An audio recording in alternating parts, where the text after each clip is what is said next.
Hi. You all know who I am. Hope you know who I am. So basically, today's class is going to be the university from the perspective of a student. Please feel free to unmute if you have any questions for me or just type them in the chat. I would like for this to be something like a conversation between you guys and me because ultimately this is information that is going to be helpful to you as a upcoming student in college. For those of you, if you don't know, I go to the University of Houston. I'm doing a double major in marketing and management information systems. It's business school basically. And so I'm in track for graduating within the 4 years. Mhm. Though I'm doing a double major, it's not like affecting my graduation, but it does mean that I practice a lot of time management, which is something that we will be talking about today. But just so you guys know, if you have any questions, especially regarding U of H, Bauer, anything like that, I would be more than happy to tell you guys about it. So, wait. So, proven facts. It's a year full of sudden changes, expectations, plans, and uncertainty. First year of university, one in every five students fails or drops out. Or they discover that university is much more than just the hours of class. So, obviously, coming into college from high school, many of you are going to be living alone.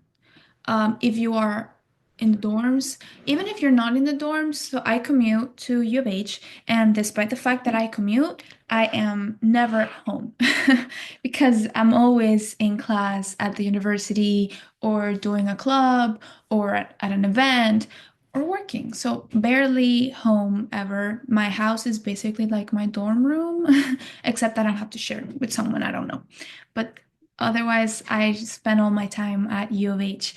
But it's very true that there's a lot of uncertainty when you come into college because it's not only the fact that you are alone for the first time and it's a new place, but it's also the fact that you are having to do all of your planning for yourself. Like basically, you guys don't have your parents to tell you or remind you of things or tell you that you have to do your laundry, that you have to clean your bathroom, that you have to eat healthier, that you should not spend all of your time on the phone. Like you don't have someone breathing down your neck to tell you what you should be doing. It's basically up to you to figure out what's best for you and what you should do as a young adult. And it comes with a lot of uncertainty on how to do that properly. And college is the perfect place to learn how to adult because you don't have all of the responsibilities of an adult yet, but you have enough to where you actually feel like an adult. It's a weird feeling. I personally feel like I tell my friends that I'm a baby adult. I'm 21. So in adult years, I'm a 1 year old adult. So you guys are like a 0 year old adult. But that's the whole point of like how college is. You are an upcoming adult and you're learning how to live on your own and do everything on your own because your parents are not going to be there to guide you through it all like they've been doing for the past, I don't know, 18 plus years of your life. First year of college is, I would argue, not even the first year, the first semester of college is one of the most important semesters that you are going to take throughout all of your university career because this is very true.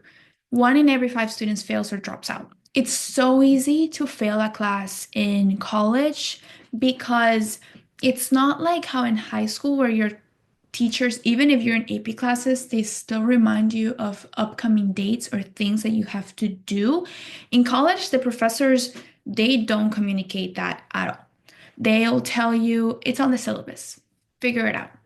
It's on your own to figure out how to schedule your stuff, especially if you are taking online classes, which is becoming more popular in a lot of universities, not only here in Texas and not only public universities, even Ivy Leagues, private universities, because COVID happened and it opened up the opportunity for a lot of professors to work from home.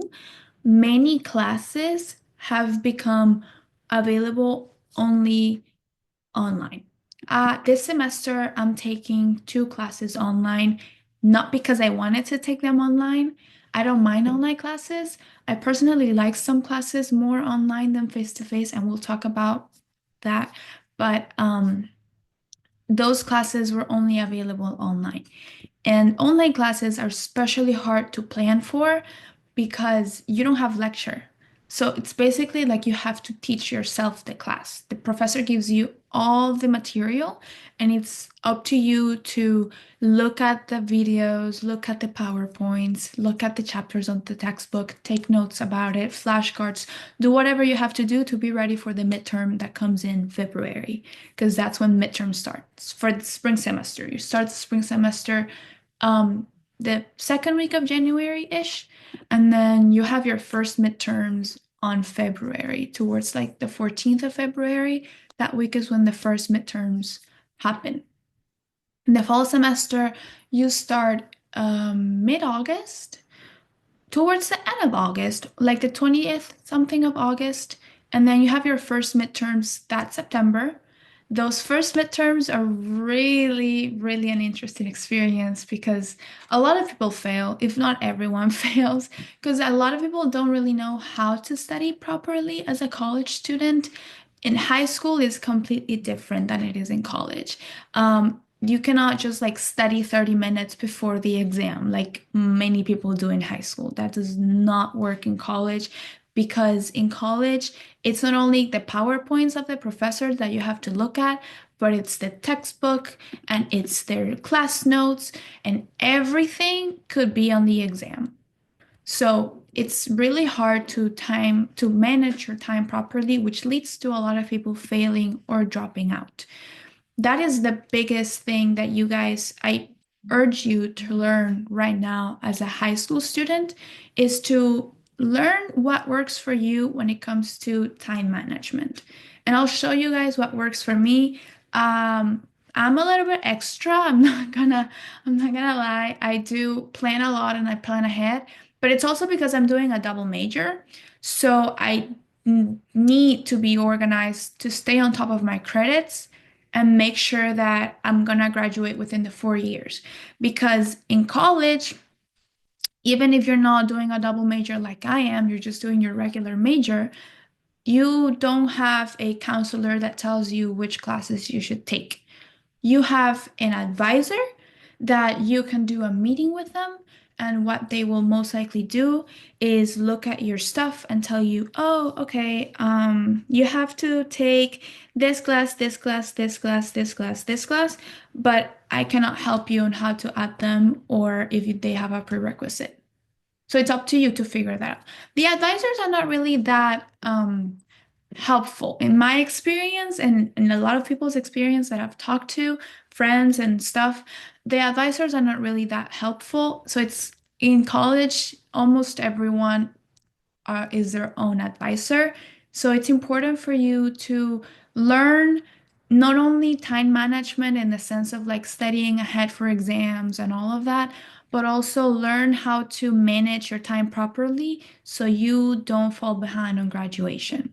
Because once you meet people, you want to graduate with them. It's natural. So it's important to manage your time properly. To drop out, a lot of people drop out that first semester of university because they cannot deal with all of the changes or because their GPA is really low. So in college, if you have a GPA lower than I want to say a 2.5, you have to, like, the university kicks you out. And a lot of you would be like, oh my gosh, that 2.5 is so low. Like, that would never happen to me. It could happen. Depends on the professor and the class that you're picking. For example, I'm going to give you my example. I've made the dean list the past 3 semesters that I've been in university, since the first semester that I was in college all the way to the last fall. I made the dean list. Great. I did, though, know of a friend that was also on the dean list, her first semester of university, and the following spring, upcoming the new fall after the summer, she didn't organize her time properly, and she actually registered for classes way later than when they opened up. And she ended up getting this really bad professor that did not take any homeworks, did not take any extra credit. They did not take any quizzes. The whole class, the only way to get graded in the class was through the midterms. She had, was it three midterms and then a final? And all of the midterms were cumulative, meaning whatever you saw in midterm one was going to be on midterm two, plus the new topics that you covered during the after midterm one. And then midterm three was the last two midterms, plus the different topics that you already covered. So essentially, it was a very heavy class, and she failed the class and she didn't make the dean's list, and she actually got kicked out of one of the clubs that she was in because you have to keep a certain GPA to be able to participate in clubs, and she got kicked out because her GPA dropped so much. So it's important to be aware of the possibility of that happening, and that's why you have to pick your professors properly. And I'll teach you guys the websites that I use to pick my professors properly, because a class could be hard, but if you're taking a class with a bad professor, it's awful. It could be 10 times harder than it should be. And it's also important to look at the syllabus. And I'll show you guys the syllabus for one of my classes this semester so you get an idea on how they look like. Okay. The motivation. As a college student, you should ask yourself, am I clear in my decisions? Is it subject to change? What do I need to stay motivated for classes? University is more demanding and diverse in environment. Do I have defined goals? Do I have realistic expectations versus results? And am I prepared to tolerate frustration? So, as a college student, you have to know your why. Why are you in college? Obviously, you're in college because you want to get a job, right? You want to get a job that pays relatively well or better than a job that didn't require a high school diploma. I'm so sorry. Someone's spamming me. Um, so you have to be very clear on your why you're going to college. What are you ultimately wanting to obtain? Is it just a degree? Is it a lifestyle? Is it a role in a company? Is it a specific job that requires more schooling? Like, you have to know what you want to do. Otherwise, you're not going to be motivated enough to want to actually study and go to class and be present in the whole process. And most likely, what's going to happen is you either fail or you drop out. For example, my why is that I want to have my own company. Very cool, but I need to study to know how to do that. And that is my why. That's why I study. Whenever I don't want to study for a midterm, I think of like, okay, if I don't study, the odds of me getting a good degree and then having a good job and finding someone that wants to help me build my company reduces a little bit. So that motivates me to want to study, because I don't want to put my future goals and my future dreams in check because I'm feeling lazy. That's not cutting it. So it's important for you guys to know your why, and be aware that you're going to get frustrated and it's going to be hard. University is meant to be hard. It's supposed to make you mentally tough. So be prepared to feel like a failure. You don't know what you're doing. You feel lost. It's all very common feelings. But if you do feel that way, make sure that you have a group of people that you can rely on, that they can help you move away from those feelings. It's really important as a college student that you make friends within either your dorm, your classes, your clubs, but you need to know people that are also going to college, preferably the same place that you're going to, because you are all going through the same experience. So it's easier to help each other out, because you feel like heard and understood by someone that is also going through the same experience. So be very aware that it's very important to know people in college. Not only because you have like a group of friends, but also because like if you're like in class and you're lost and knowing someone else and you can ask them questions, or if you were sick and you had to miss lecture, someone else can send you their notes. Like it's very important to have a reliable group of people that you can ask for help if needed. More motivation. How can I cultivate a positive attitude? Can I control my internal dialogue? How can I reinforce my study habits? Do I have healthy life habits? If I don't have them, can I start acquiring them? Out of all of these, what I would argue is the most or are the most important ones is to reinforce your study habits and make sure that you have a healthy lifestyle, healthy life habits. What does that mean? That means eating healthy. You cannot eat Chick-fil-A every day, which you'll see when you get to college. The first like week or so, everyone is at the student center buying food. For example, at U of H, we have Panda Express and Chick-fil-A. So every single time I go to the student center, I see either Chick-fil-A or Panda Express all the time. But you cannot live on Chick-fil-A or Panda Express because you're gonna get an illness or you're gonna be sick all the time. So it's important to have healthy life habits and be your own um, person that keeps you accountable. Because again, your parents are not going to be there to tell you you have to eat some greens with your meal, otherwise, something bad is going to happen to you. You have to be very self aware of that.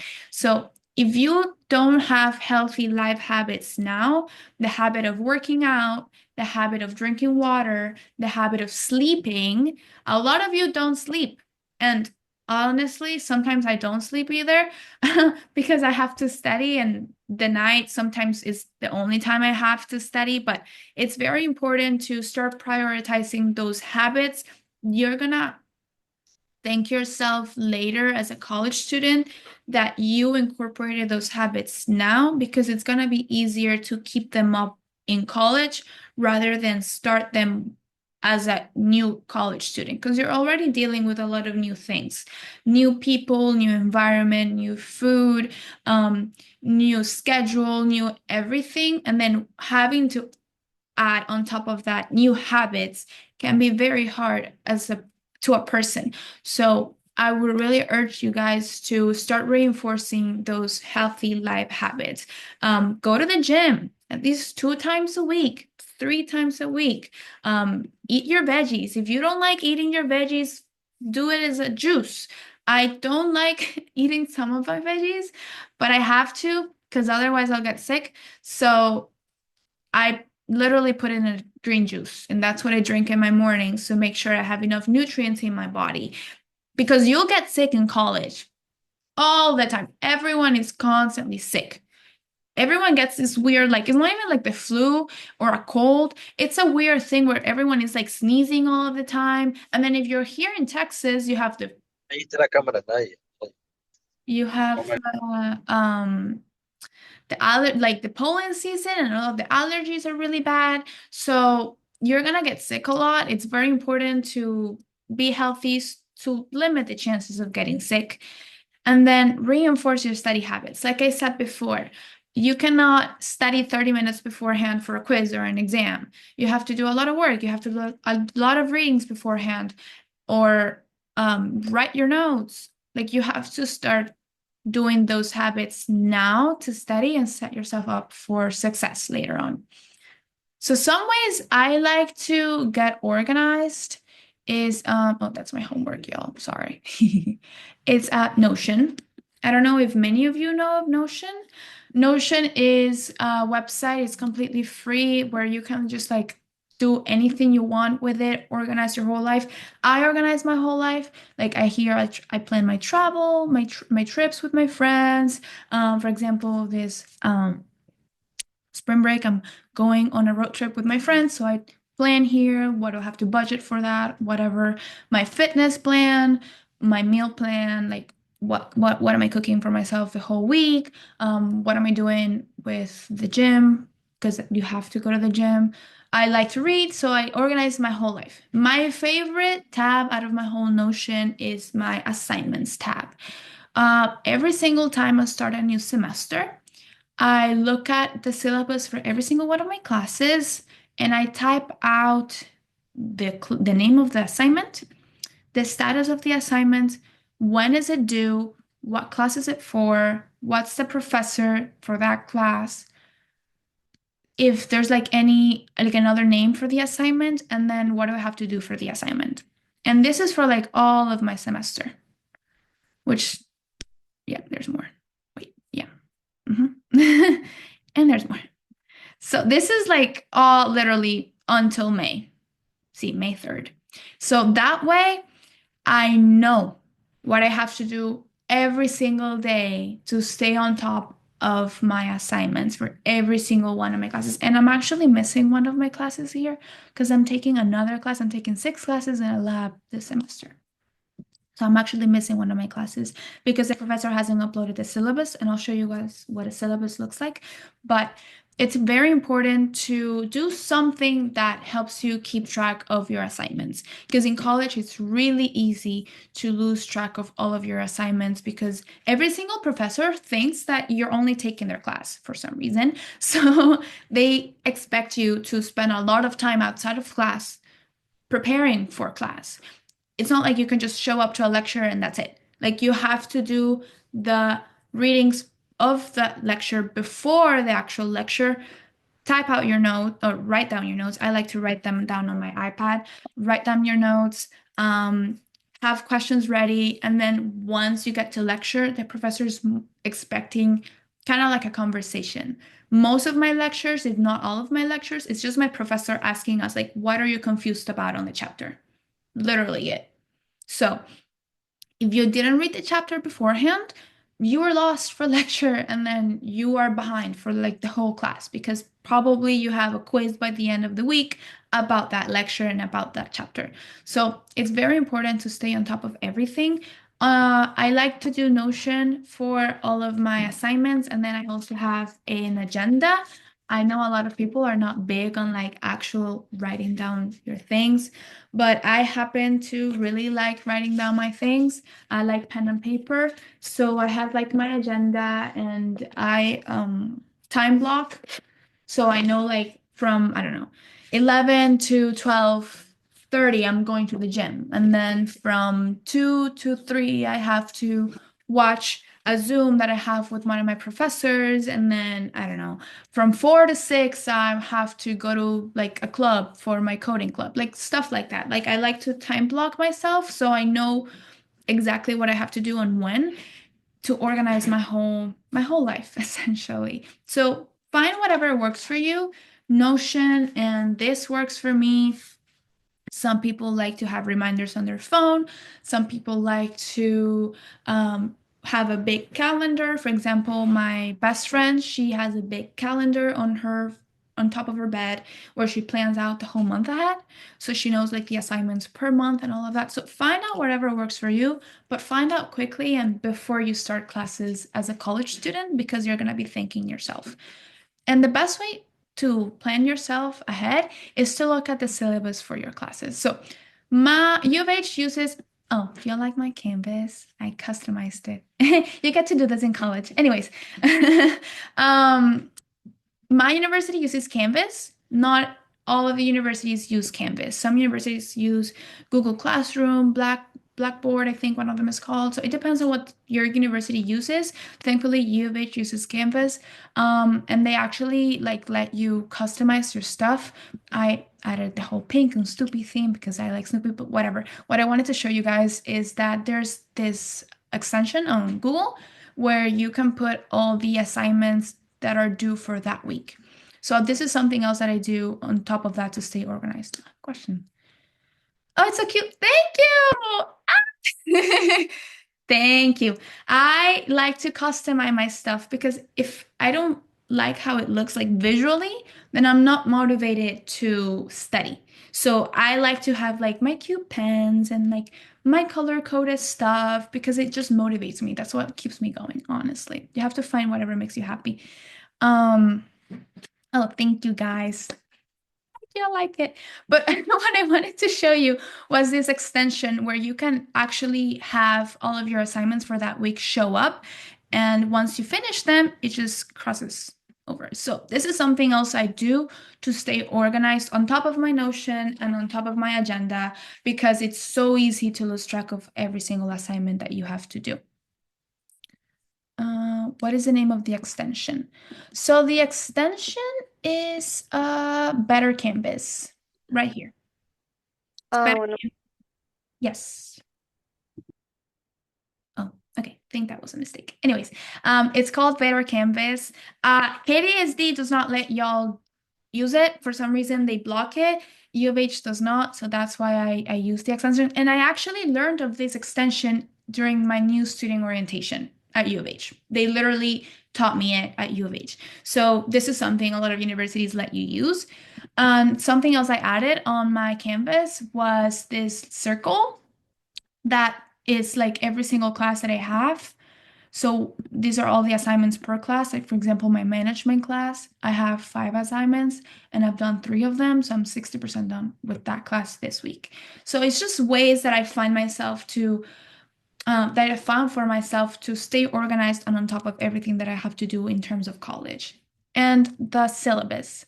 So for example, I think the best syllabus that I've had this whole semester was my women's studies class.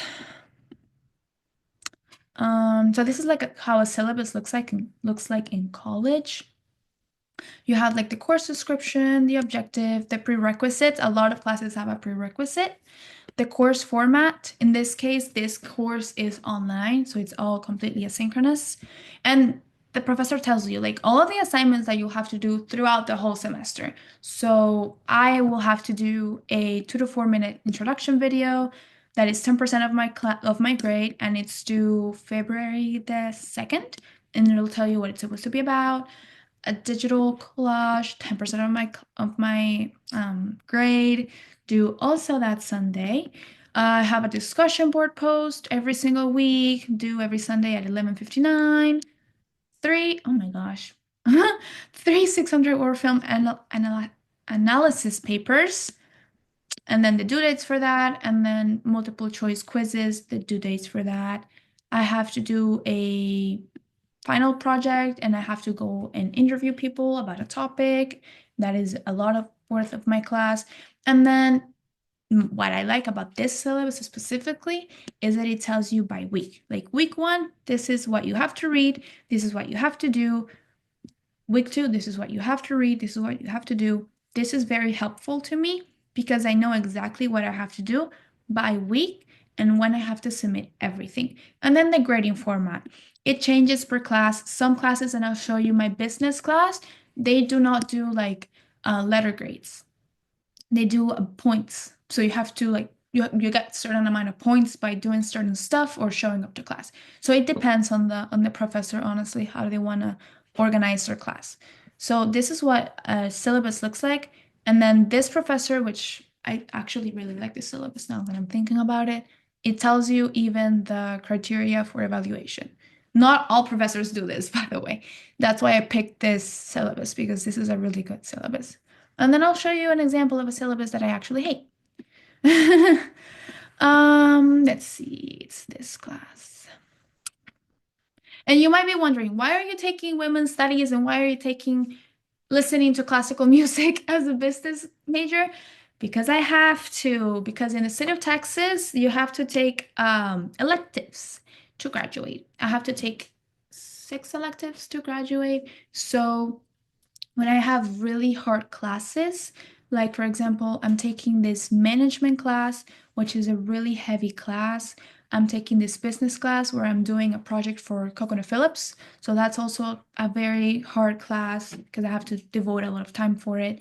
I'm taking econ, which is also a hard class because it's like international economics something.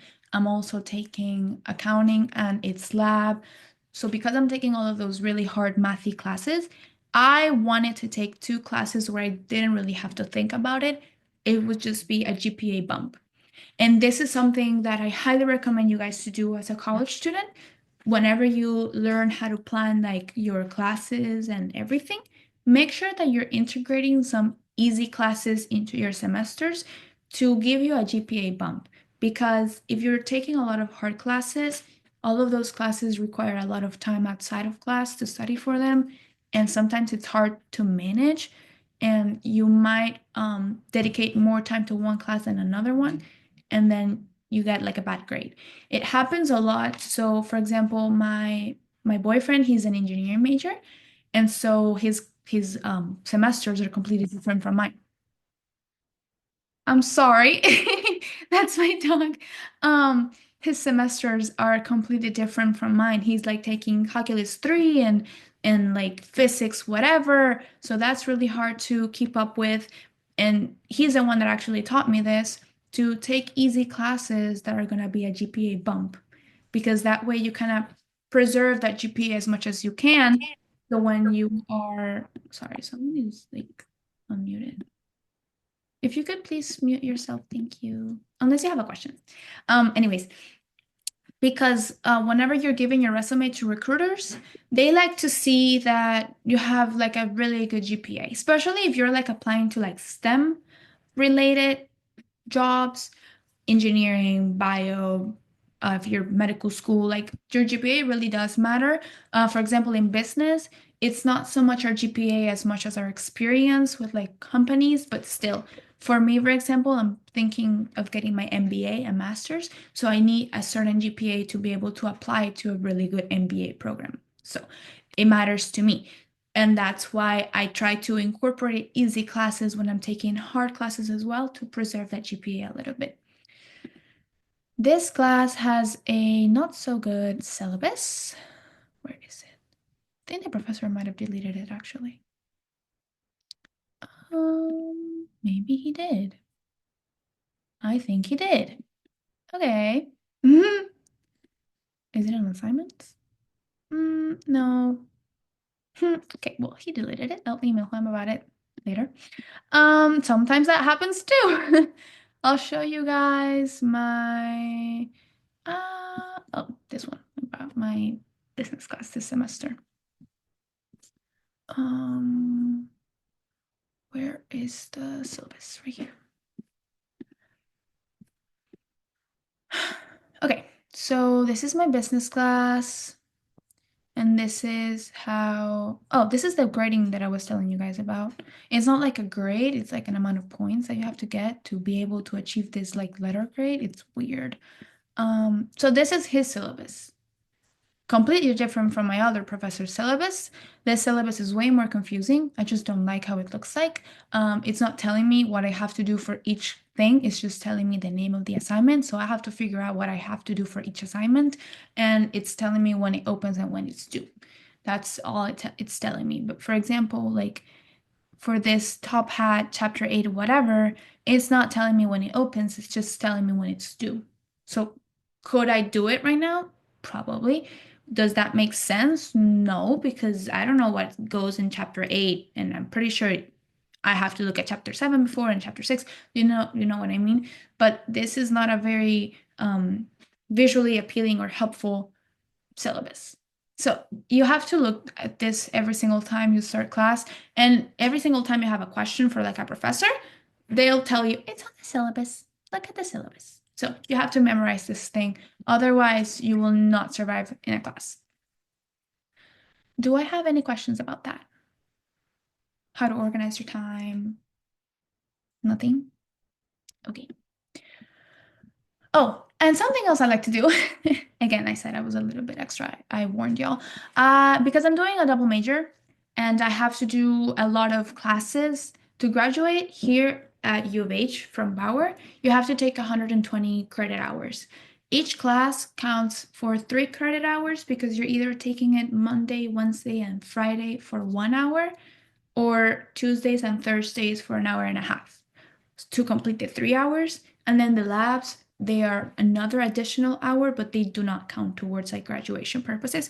Why? I actually don't know. I wish they did because I have to take so many labs. Wait, I have a question. How do you know what the easy classes are? Is it just a hit or miss? Um, yeah.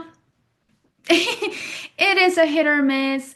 For example, U of H tells you they have, I could look at my degree plan right now. So MIS U of H degree plan. I don't like how that one looks like. Is it this one?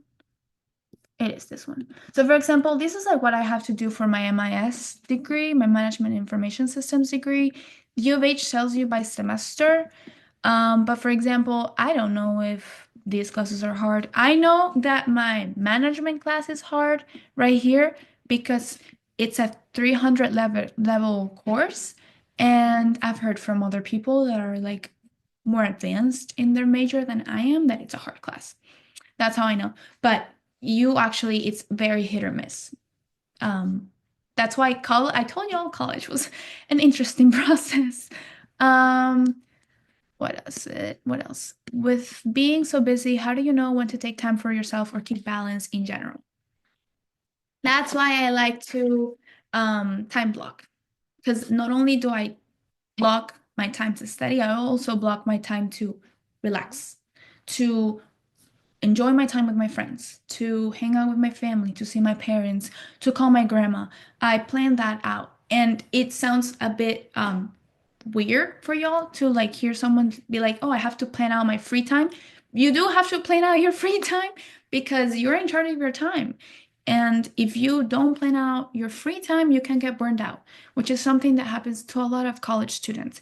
If you ever feel like you feel motivated, it's very hard to get to class. Uh, it's very important to use your resources and talk to someone. A lot of universities, if not all of the universities, have a mental health um, center for like basically free therapy.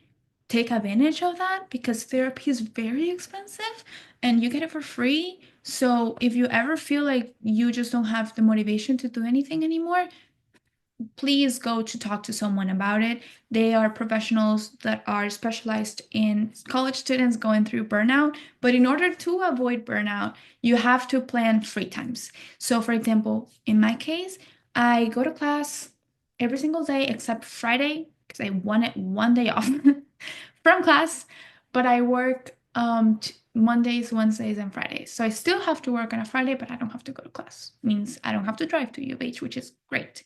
But for example, my other days, on Mondays, I have class from 8 a.m. all the way to 1 p.m. Actually, 12:30, because my professor always lets us leave early. Then on Tuesdays, I have class from 8 a.m. all the way to 5:30 p.m. It's not like I have class every single hour. I have chunks of free time, but yeah, I'm taking a bunch of classes, so that's just the way it rolls. And the same thing is for Wednesday, 8 a.m. all the way to 12:30-ish. Tuesdays is 8 a.m. all the way to 5:30 p.m. Fridays, I don't have anything else. So those free times that I have, those Tuesdays and Thursdays, I use it to eat. I use it to watch Netflix. I use it to read because you need to give your brain at least a 20-minute break. It's just healthy for you. And then I also plan out the times I go to the gym. So I mostly go to the gym on a weekend, on the mornings or at night, wherever I feel like it on the weekend, but I for sure go to the gym on a weekend. I also plan out time with my family. So like I told y'all, I am barely home. I'm either working or I'm in class. So it's very hard to like have quality time with my parents. Call your parents when you're in college. They miss you, they love you, they want to hear from you. We always get like parents that tell us like, "Oh my gosh, my daughter's in college and now she doesn't talk to me. She's so busy." Call them, they want to know about you. So, I plan out my free time with my parents. I plan out on a Sunday, every single Sunday, I watch a movie with them. It's good for me because it lets me recharge, and it's also good for them because they like to spend time with me as well. So it's very important to plan those things ahead as well. And whenever you're studying, what I like to use to study, so I give myself some like mental breaks, is the Pomodoro method. I don't know if y'all have heard from it. If you haven't, I'm gonna give you the best tip ever that I got from a college student when I was I think a junior in high school or a sophomore, something like that. It's a method where you study really, really hard for 25 minutes. After 25 minutes, you get a short break of 5 minutes. After your 5 minutes are over, you go again with your 25 minutes. You do that 4 times, and then you have a long break of 10 minutes. It's very important to give your brain a break whenever you're studying to not only um, have like some free time, but also it lets you like actually memorize things better. It's proven by science. So this is what I like to do because I know that for 25 minutes I'm working and I'm looking at my phone, nothing. And then for 5 minutes I get to scroll on Instagram. And that is very motivating after I've read like imagine I'm reading a really dense um research about a company, for example, and then I'm thinking of those 5 minutes that I'm gonna get to scroll on Instagram, and it's great. It's motivation enough to wanna really do well on that assignment, so I get to scroll on Instagram for a little bit longer. And this is something I like to use. This is a website I also use for my Pomodoro. It's called Focus. If you guys want to take a picture of it, use it, whatever. This is what I like to do. I think there was another question. Is there a way to look at professor reviews? Yes, thank you for bringing that up. My favorite page ever to look at that is Rate My Professor. This is something you will want to take a picture of. This is the best page that was ever invented by someone. This is college students literally rating a professor and telling you how bad they are, depending on the school you go to. So for example, I'm gonna look up, I don't know, University of Houston, actually, see, University of Houston, and then professor name. So I don't know. Let's go with Smith. That's a very popular last name. Let's look at Mark Smith, chemistry. Okay, Mark Smith has a rating of 2.3. 30% of the students would take it again. It has a level 4 difficulty. The highest level you can get is a 5. This is based on 119 ratings. So out of these 119 ratings, only 30% would take it again. Five people think it's awesome. No, 7 people think it's awesome. 22 think it's great. 23 good. A lot think that he is awful. It tells you like the top tags. So people are saying that get ready to read, meaning there's a lot of reading involved. He's a tough grader. The tests are heavy. The lectures are heavy. There's lots of homework. And then you get it by class because a lot of these professors teach different classes. So, for example, what's his name? Mark Smith. He teaches a lot of like all of these chemistry classes. So it tells you like the name of the class, when this person made that comment. Granted, it was during the pandemic, so maybe he's not that bad. Maybe he just didn't know how to use Zoom. I don't know. If the attendance is mandatory, if you would take it again, if you dropped or withdraw the class, or if you got a good grade, it'll tell you here like A plus, A minus, C plus, whatever. And if there is a textbook, and then their actual opinion on the class. Another 2020 post, another 2020 post, 2019. Okay, these posts are old. Maybe he's not that bad. Maybe these people just didn't know how to study. That's also something that happens. So for example, I picked for my management class, because I told y'all this class is heavy and hard. I picked this professor specifically because he was an easy, he had a good rating on Rate My Professor. Daniel Curry.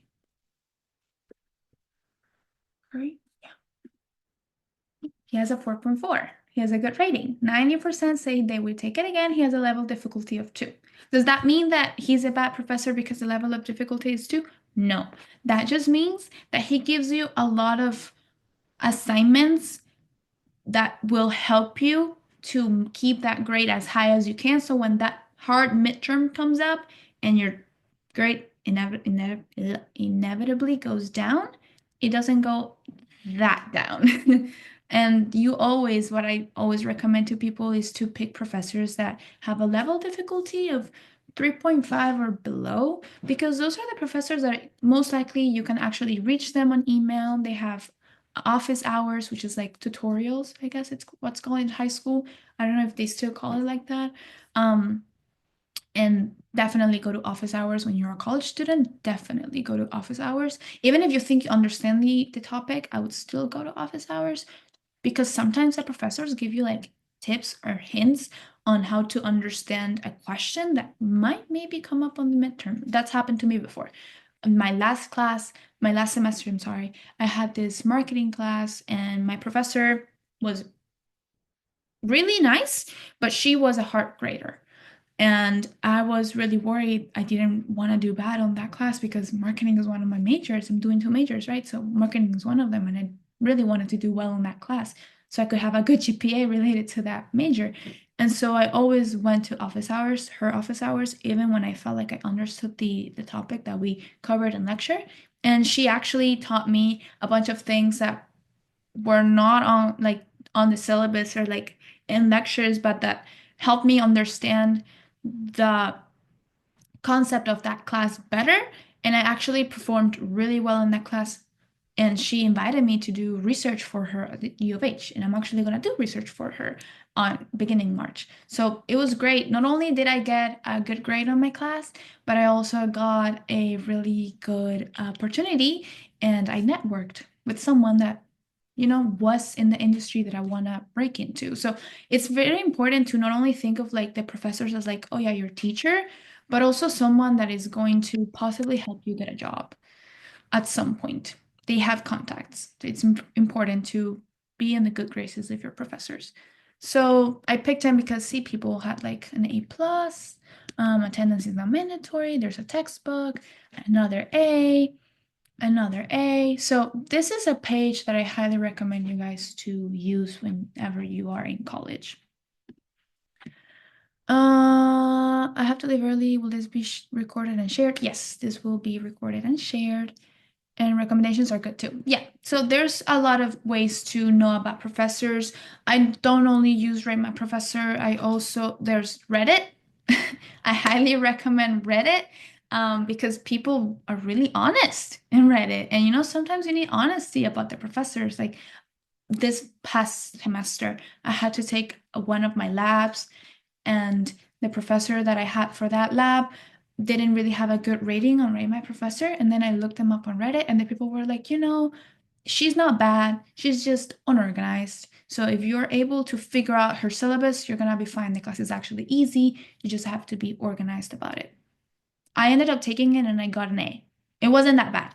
Um, so I would use both. Also, talk to some people that are maybe more advanced in your major. They'll tell you, avoid Professor so and so, or take Professor so and so.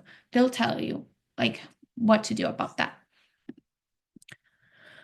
What is a Canvas extension? Oh, my Canvas extension is called Better Canvas, right here.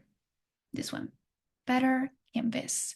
Um, and also another thing to be aware of whenever you're a college student is that you're gonna have to move to different buildings, and sometimes you don't know where those buildings are. So I highly recommend y'all to use or get used to using Google Maps.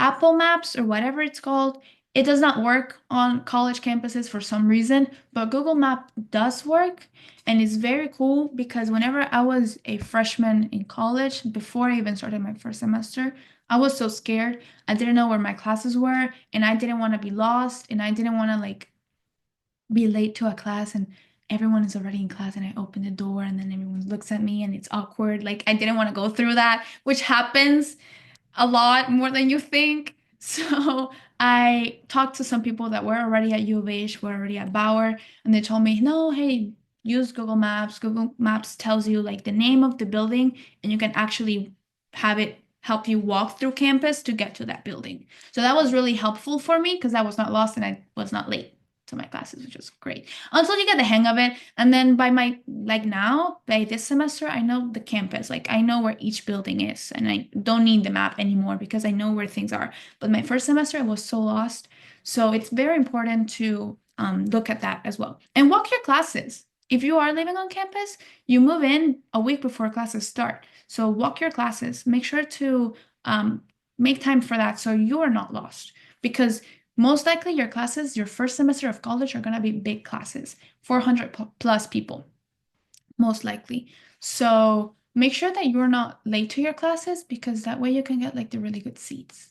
Because if you sit all the way in the back and then the professor for some reason likes to write on the whiteboard, you will not see in an auditorium with 400 plus people whatever he's writing on the whiteboard. So make sure that you get early to class so you can sit relatively close to where the professor is, and that way you can see what they're doing. Do I have any other questions from you guys? Nothing? Okay. Um, Time management, the golden rule, study first, socialize after. Like I said before, figure out whatever works for you. An agenda, a planner, uh, your phone. If you have a tendency to multitask, there's nothing wrong with multitasking. Just make sure that you are organized about it. Don't procrastinate. That's just the biggest tip.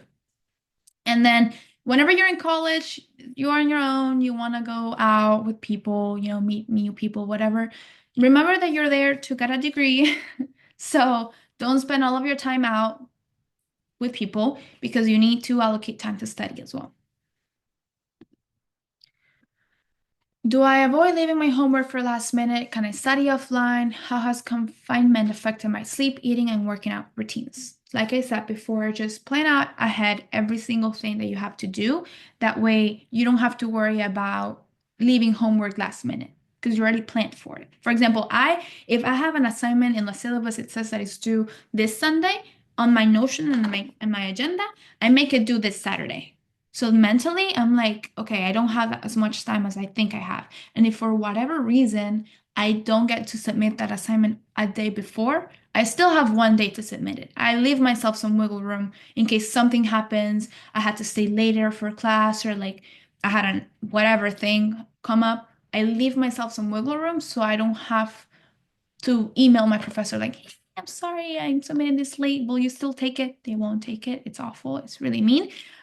Unless you have like an actual reason, like someone unfortunately died or like you're in the hospital, you have to give them proof of that too. If like someone died, you have to give them proof that someone died. If you went to the hospital, you have to give them proof. Like they will not accept anything unless you don't give them proof. So if you're thinking of using that as an excuse, don't. Just plan ahead and just submit your stuff and you're gonna be good.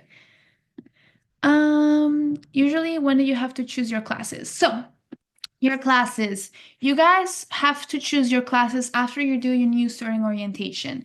The new student orientation is something that every single one of you have to do with the university you end up deciding to go to. So let's say, for example, when I decided that I wanted to go to U of H, I had to do the new student orientation for U of H, whereas you basically tell them that, yes, you're going to study there and you're going to spend all of your money with them.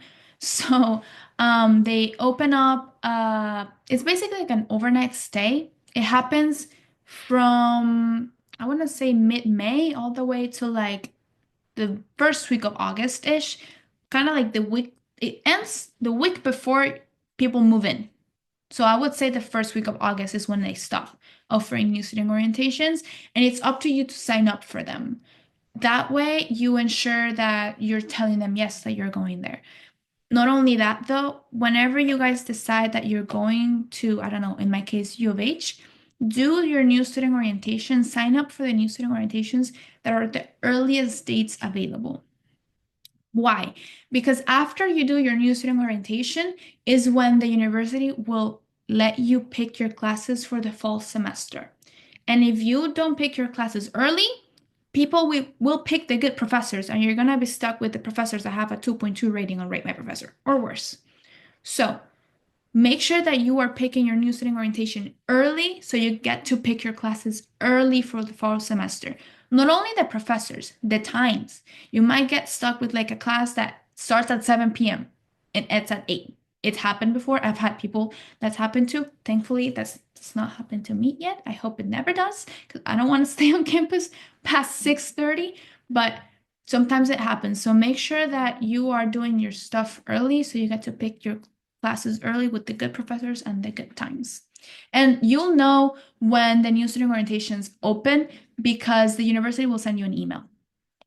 But either way, they usually open beginning of March. So be aware of that. Look at your portal of the university that you're thinking of going to. to see when they open up the new student orientation. And once you decide and you're like, I want to go to, I don't know, Texas A&M, sign up for that new student orientation early. The bigger the university, the bigger the classes, the harder it is to find a spot. So keep that in mind. It's like war. It's the adrenaline of picking your classes for next semester. I cannot explain it to you guys. You'll know though. But it's so bad because everyone is on the computer and then the Wi-Fi crashes and then Rate My Professor crashes and everything crashes and you don't even know if your classes went through. It's awful. So make sure that you are allocating time for that as well. And sometimes the university, if you're like part of like specific groups or like clubs or whatever, they let you pick your classes earlier than everyone else. So, for example, I am in the Challengers program, which is a program in U of H for first generation students, and it's great because I get to like have not only network with people, but like have leadership within the organization, which looks good on my resume. And they let me pick my classes 2 hours earlier than everyone else on campus. So it's perfect because I have like kind of priority with like the good professors and the good times and the good buildings that are not very far away from my parking spot. So I don't have to walk that much around campus. So plan your stuff ahead. And if you can join an org like that, I highly recommend it. It's really good. I don't know if you will have a section for this, but how did you decide your roommate or like get to know people? So I did not live at U of H. I do not live at U of H. I commute. Don't be scared of commuting, by the way. A lot of people are like scared of commuting. Don't be scared of commuting because odds are you're gonna commute at some point in your college experience. You're not gonna be living in a dorm forever, right? So many of you are gonna want to live in an apartment with your friends at some point. So don't be scared of commuting. I met people because I joined clubs and I just talked to people in my classes. Honestly, the first week of or so of classes, I talk to people that sit next to me. I'm a very introverted person. I'm very shy. But I also have a goal in mind to make an A in my classes.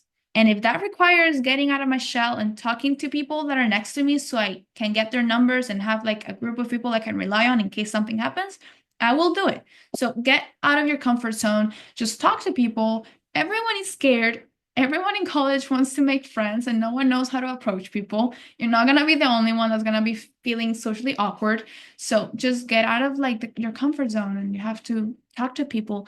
Your roommates, I did not pick a roommate, but I know of people that picked a roommate because many universities, at least U of H does this, they make a Instagram page of like people and they post like a picture of themselves and then what they like, what they don't like, their hobbies, whatever. And people just like DM each other to like get to know each other, grab a cup of coffee, and then decide if they want to go to like live together in like the same dorm. So it just depends on how your university does it. But also, if you are thinking of like going to university with like someone you know, like let's say your best friend is also going to U of H and you want to dorm with her, make sure that you're both picking the same dorm and the same room. Because sometimes people pick different rooms or different like buildings. So pick it correctly with like the people you want to dorm with. Um, the first generation college student club is called Challengers Program. It's only at U of H though, and it's very small, very small. But it's very good. If you want to join, I could put in a good word for you for your fall semester, which would be my oh my gosh, I don't even want to think about it. It would be a something semester of mine, but I could put a good word for you. You're welcome. Do I have any other questions from you guys? This is basically it with the Zoom with the PowerPoint. And so if no one else has a question, you guys are free to go. Thank you. Bye. I'm gonna stay behind if you guys have any questions. Thank you. You're welcome. Hope y'all liked my little Snoopy themed canvas. Thank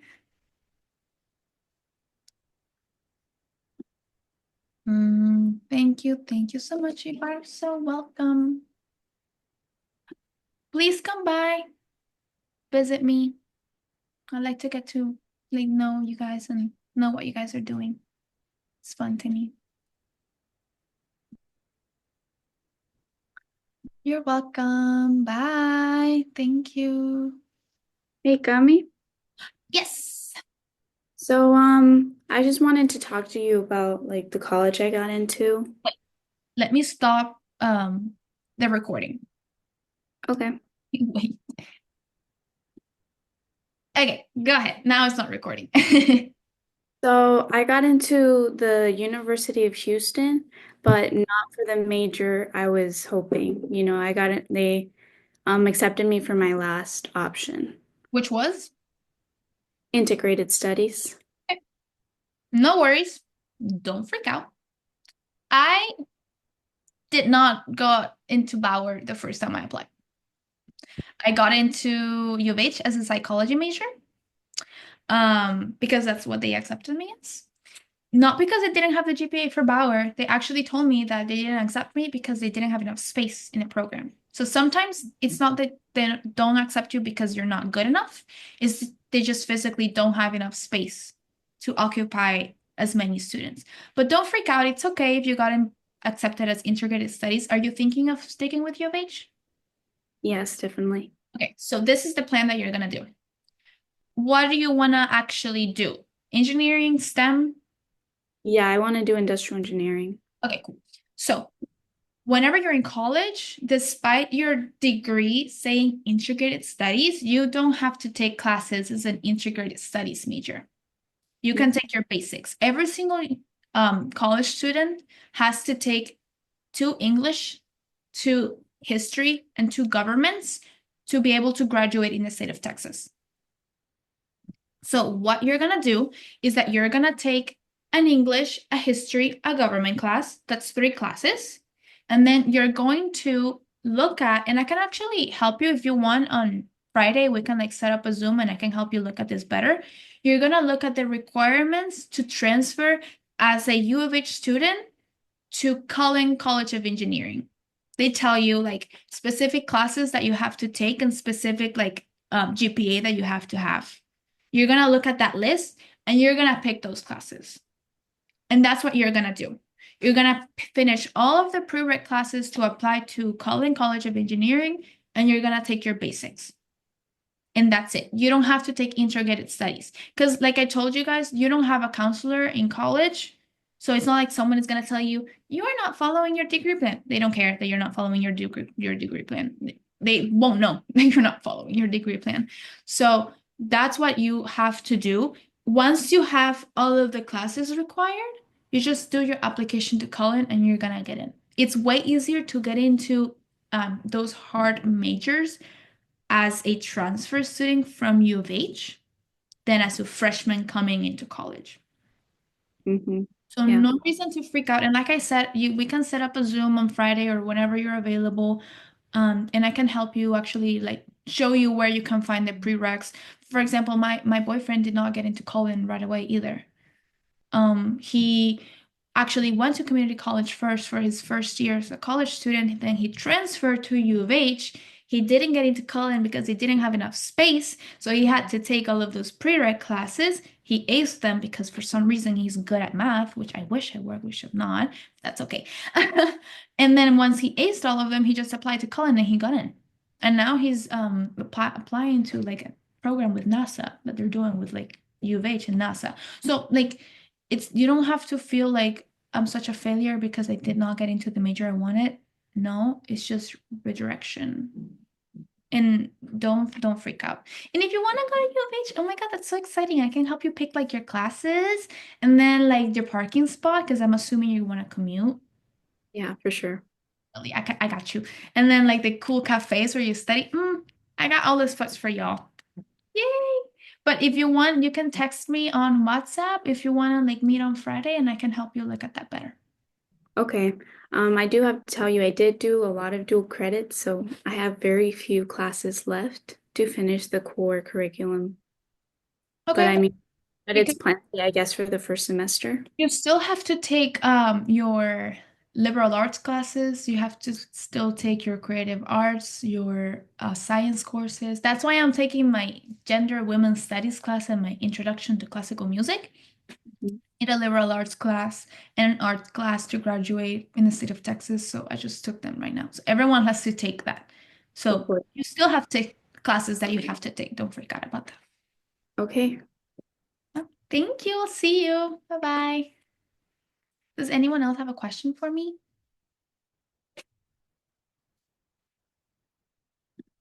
I'm still gonna stay here until everyone leaves. So does anyone else have a question?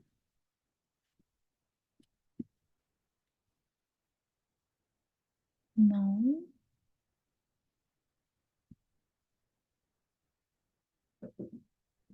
Juan, ¿tienes una pregunta? Ok. No, no, nada. Ok, cool. Bueno, voy a cerrar el Zoom entonces. Bye. Ok. Chao, gracias.